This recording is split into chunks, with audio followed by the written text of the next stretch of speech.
That's fair. So I think the last thing that I want to ask about is policy change. Was it dramatic? Was it little things? Any major issues or major updates, if you will? Guess that's another thought So when process I on got that one. here, previous year to me getting here, when a recruiter got to USREC, he had a 1-year exemption where he wasn't on production for his first year, right? Things didn't count against him. He had a year to get his feet learn the ropes. When I got here, it was 6 months. So your first 6 months, your production isn't held against you, right? You're learning the ropes. You're going to do good. You're going to not put people in the Army this month. You're going to put people in the Army this month. And that was the first year 601-1 policy came out, right? The ineffective recruiter, the ghost in the room, right?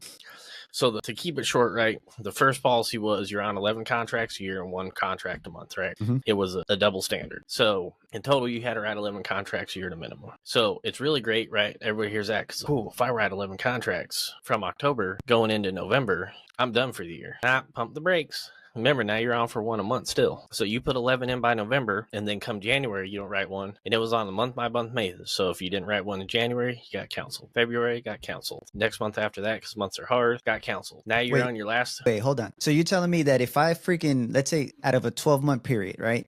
If I put 12 in 6 months, I'm still... Remember, you have a 1 month mulligan. You need 11. I get it. But you're saying that the last 6 months, I still have to do 1 per month because I'm on a month? And an annual requirement. It was a double standard. So I can meet my annual... 1 a month. So I can meet my annual in 6 months, but I still need to meet the monthly. Yep. And you're separated from USREC, quote unquote, ineffective recruiter. Best part was nobody knew how to do 601.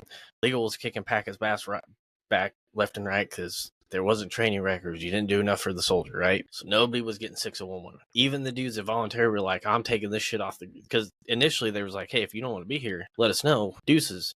Back to the line you go. It's not a punishment. We're going to leave it that. We ain't getting in that fucking can of worms, right? It's not supposed to be a punishment.